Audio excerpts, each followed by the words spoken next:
All right. For better or worse, you have selected the audio commentary. I am Jared Emerson Johnson. I was the composer, and I did some sound effects and a little bit of voice directing on this one. Julian headed that up for the most part in this whole season. Yeah, and I'm Julian Kwasniewski, and yeah, voice direction, some sound design. This actually is Andrew Chaikin you're hearing, Kid Beyond. Yeah.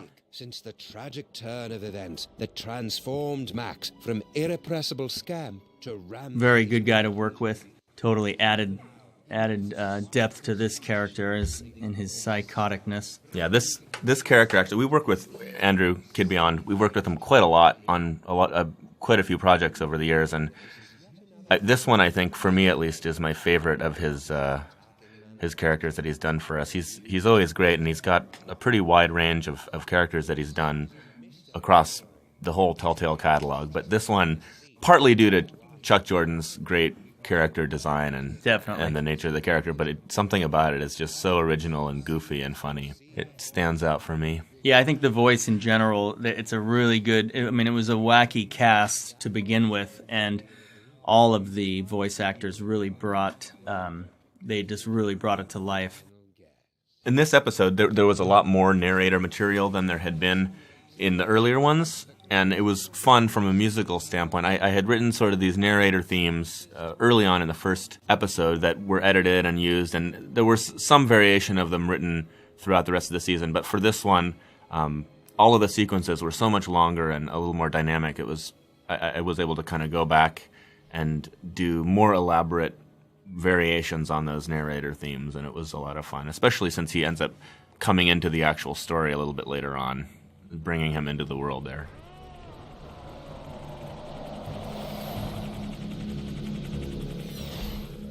Yeah, I was just remembering sound-wise, seeing the initial design docs for this and knowing that there was going to be, a giant Max destroying the city a la Godzilla and, all this kind of high-tech stuff and ships and helicopters. It was really nice that Sam and Max took a turn like that. Film Festival.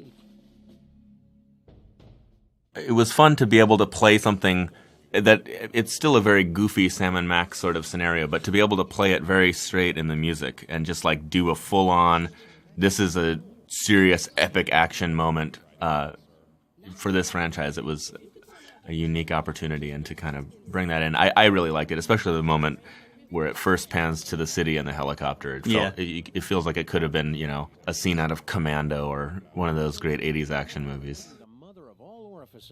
Max's mouth. It's great how all the camera work has gotten to the level it's gotten to with a lot of this. We really, when we see these scenes, they just have such a more cinematic feel to them, so we can really lend to that. This episode also, it brought back all these characters that we hadn't seen since season 2. Yeah. Mr. Featherly, which, is always a joy. And I am not able to do that for you now. Well, and those dudes. We get to meet Sybil again. It was fun to have Amy back. Yeah, she was. We hadn't worked with her in a while, and it had been almost. I think for Featherly and Sybil, it had been a full 2 years, or possibly even more, since we'd recorded them for the last episode of the second season.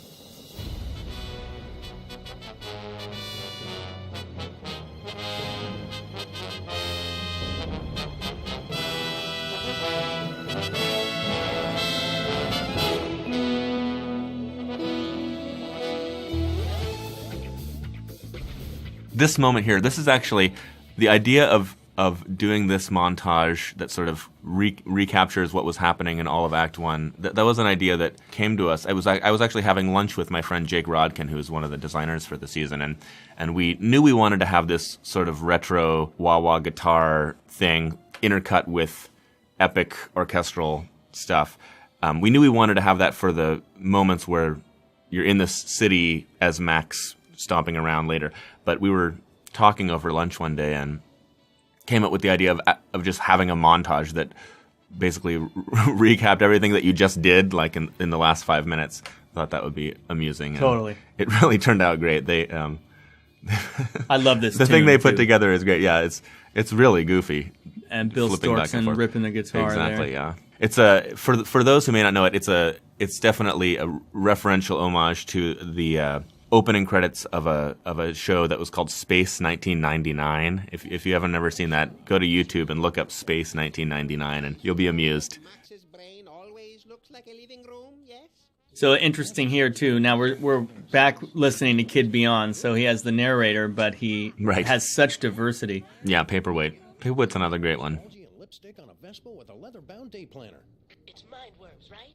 I bet Featherly $50 it was Mindworms. And that's Kathleen Ridley Yep. as Dr. Mama Bosco, and Dr. Norrington, a.k.a. Yog Sothoth. Friendship pop right round to normal again. Yeah, assuming that's what you really want.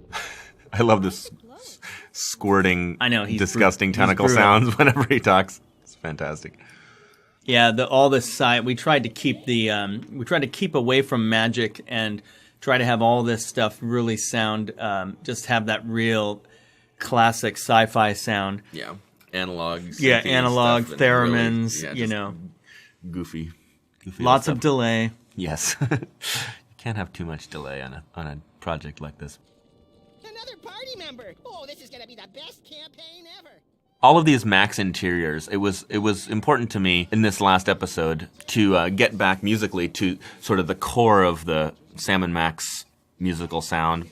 Just because, over the course of a season, it's natural that the story will take you on places that sort of go into different areas. Like, obviously, episode 2 had all the old-timey stuff and the Egyptian stuff, and episode 3 had the whole noir thing, and all that was important to support the story. But it was important to me in this final episode to find spots to really bring in sort of that classic Sam and Max little jazz combo sound. So that's why in the arms location and in the stomach location, we get sort of that traditional sort of loungy, jazzy stuff that sort of was the flagship sound for the first season especially, and as many points in the second season as it would fit.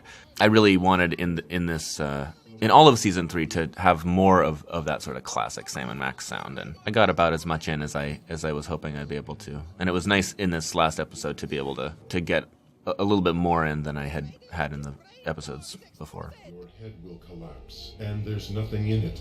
And you'll ask yourself, who let the dogs out? Yes, dentist chasing. Who let the Yeah. dogs out? I love that. Yeah, that was. Those are like memorable voice processing moments. Yeah.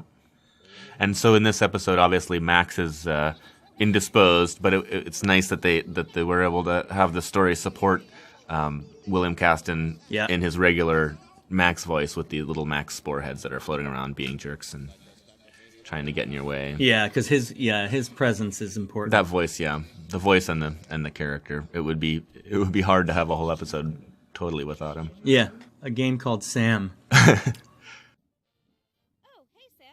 Also, I don't know if maybe music files will have noticed, but all of the different pieces of music that play in the stomach and the legs and the arms and the brain location are all it's all actually arrangements of the same basic tune, but in very different styles. So this one is sort of, obviously the 80s training montage version of that tune. But if you listen to them, it's actually the same melodic content, just reimagined in each of the different genres. When you're ready to start moving.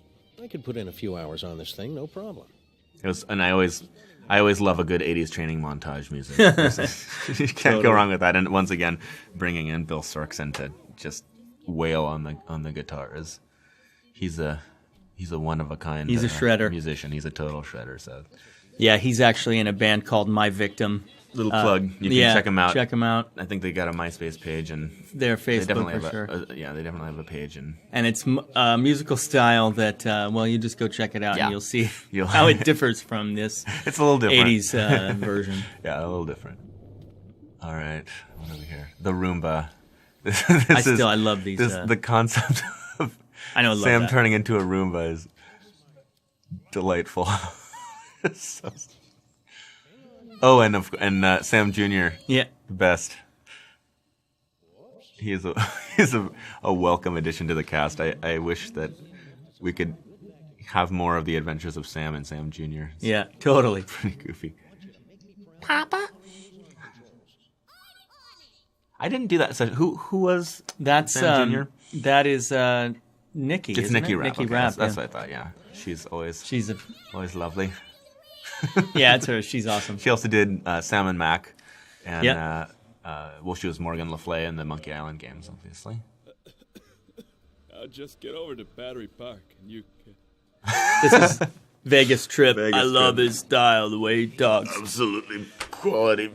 Poor was, Sal. Yeah, he was reading Poor the script and he kind of clued in that his days were numbered. And let's just hope Sal makes it. Sal has back. a rough time throughout season 3. The poor Yeah, guy. big time. He doesn't. He doesn't. He can't get a break. Edit it down a little before it goes into your biography. Now get And I like how Sam just rolls with all the punches, We never see Sam break down and cry. Yeah. We haven't talked about David Nowlin. He is obviously the voice of Sam. He really, he's always great, but I feel like he really shone and outdid himself this whole season. I mean, He's the unsung hero, too, because Absolutely, he yeah. has the highest line count, and the guy plows through these run-on sentences that are Sam's style, and really has, over the years, created a character that is... and he really showed he really brought a ton of depth and some dynamic Yeah. range into the character this season, which was really nice to see. I Yeah. really Like it when was- he got angry. It was really exciting to see him get totally furious in the 3rd episode, and just that was I always wanted to see that side of Sam, and Yeah. it was never really possible with the designs earlier. And this was a great we chance always to would do that. tell him, too, if there's any opportunity to do anything outside of the norm... we always have him go for it because that dynamic, giving it some dynamics really helps the performance. Milk it for all it's worth. So here's some more variations on that narrator theme, and then interrupted by Sam. Now you've just ruined it. Oh, sorry, but what are you doing inside Max's brain? Inside.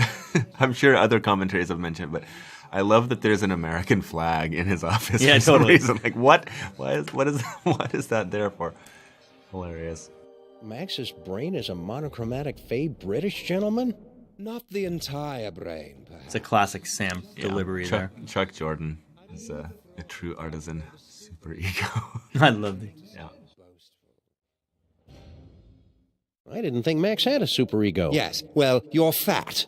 It would seem that neither of us get the respect or attention we deserve.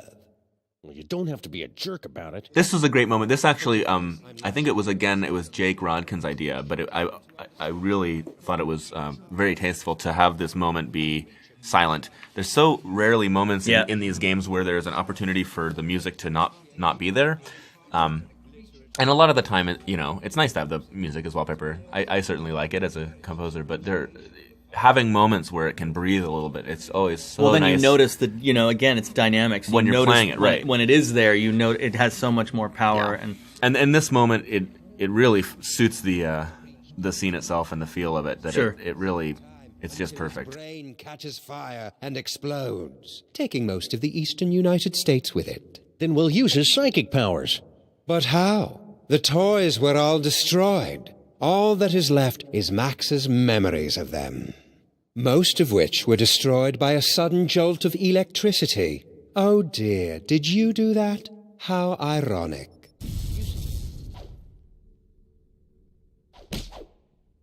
Oh, this is great. Yeah.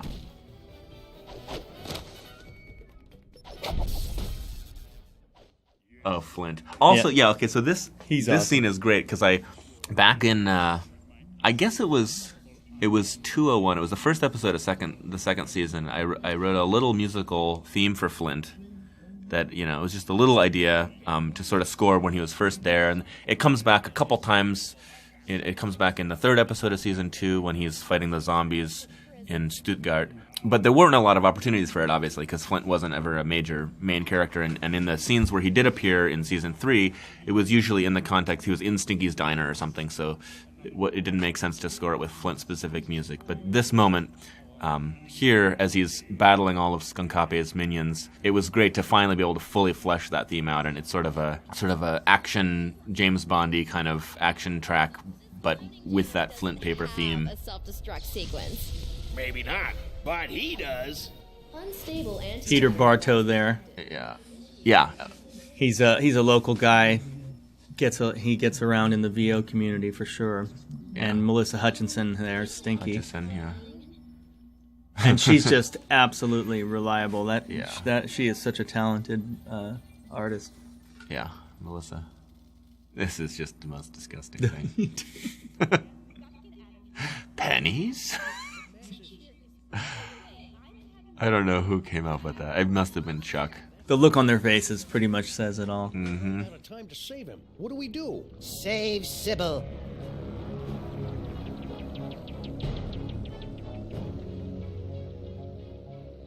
Again, a moment to play it serious. Yeah. Even though it's just super goofy Sam and Max moment, to be able to play it serious in the music makes it all the more entertaining to me, at least. Got to give props to the props too. These rooms, like all the design, the set design, it's all these crazy light fixtures and oh yeah, it's phenomenal. really cool.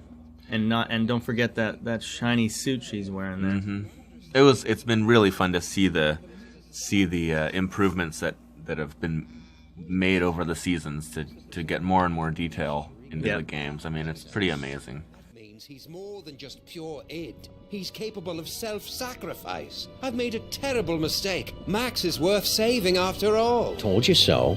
Go, save Sybil. I will stay here and remove this wretched tumor. But how do we get out of here in time? Huh? No doubt there's something in here you've overlooked.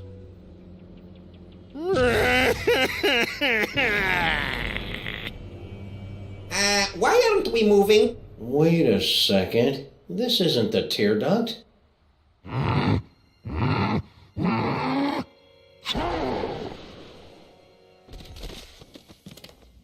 You gotta have the classic scene of everything falling out, and then, of course, shortly thereafter comes the DeSoto. Love that. That feels like a great throwback to moments like the one in 103, the third episode of the first season, the mole, the mob, and the meatball, at the end when everything explodes and the DeSoto comes flying down. So iconic Sam and Max thing. Oh, it's so sad. I absolutely loved, and again, I don't know what the overall reaction was to this, but I just absolutely loved being able to play such a sad, serious moment at the end of this season. Like, I felt like it had really been earned by the storytelling over the course of this season. The whole season was really about Sam and Max and their relationship, and having this moment where, Max basically just dies, sacrifices himself for all of humanity, and Sam is there to be there. This is so sad, little buddy. It's very. It was really fun to do, and to be able to write some very earnest music for Sam and Max was really refreshing. Where did he go? And this gag is great. Yeah. The sort of white trash music in the background as Skunkape and Stinky drive away. I love it. You had to start slobbering over a stupid piece of rock. For the last time, my queen, I will get you a diner on And they're just arguing and arguing. Roger Jackson there, who could do one of the old standbys. He could score the whole game. He could do an entire game with just his voice in every character. Who could possibly be calling me?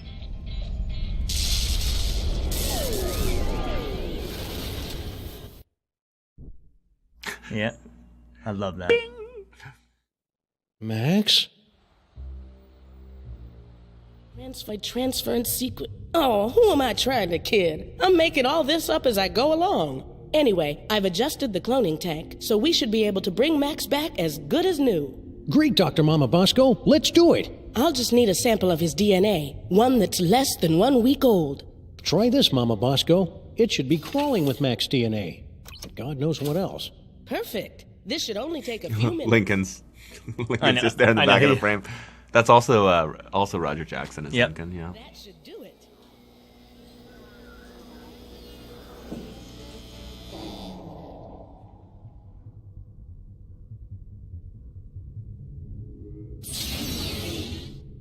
Welcome back, Little. Buddy? What happened? It looks like Max's DNA is just too weird for my machine. Sorry. That line is hilarious, but it's in the context of such a tragic, sad situation. It's so great. As president, I'd just like to offer my... I can't do this now. I love him. Super Ball. I just can't. This is what I do. I love. He loved and Max so Flint much. and Super Ball are actually both voiced by the same guy, and just Peter great Martell. to see how that works with they're in the same room in the same scene, and just testament to Peter's talent. Yeah. This final credit sequence was a lot of fun to basically do the solo piano, sad piano version of the what was really sort of the season 3 theme, I suppose. It was originally written for Skunkape's ship at the beginning, but then it became sort of intertwined with season 3, and it was part of the credits and everything. And you get this very sad moment. Again, the very wistful. film-esque, the camera work and this type of stuff just really establishes it.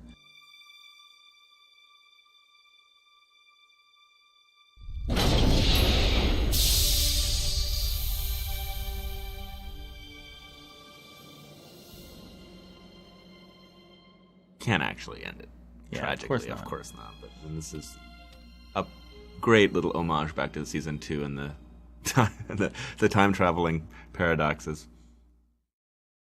Oh, hi, Sam.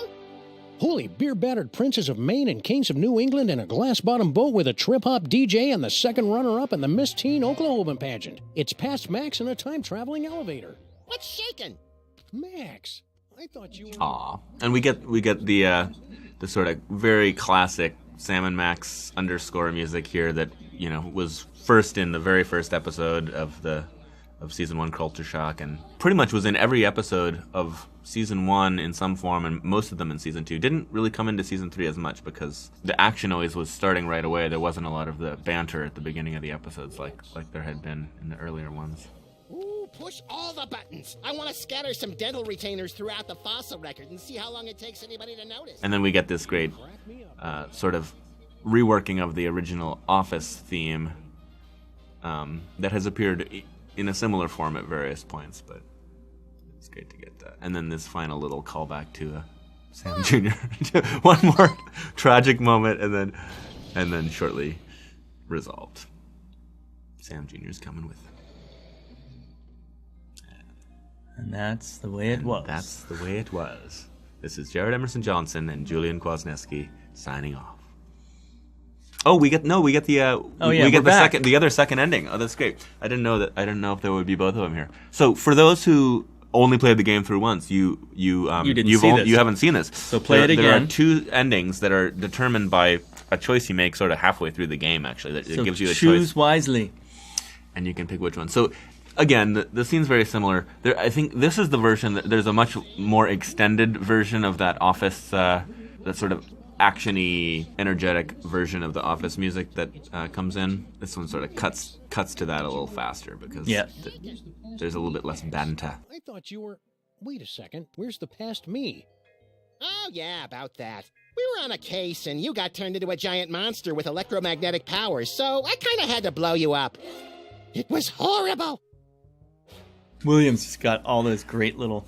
And I'm telling you, the voice actors really have grown with these seasons too.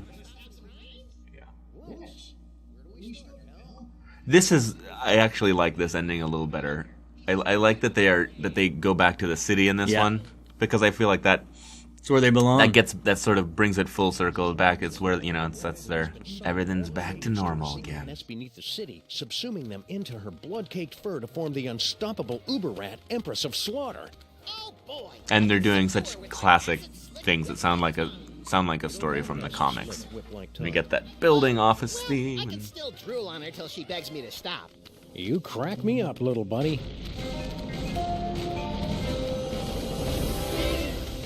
And that's the way that it was. That's the way that it was.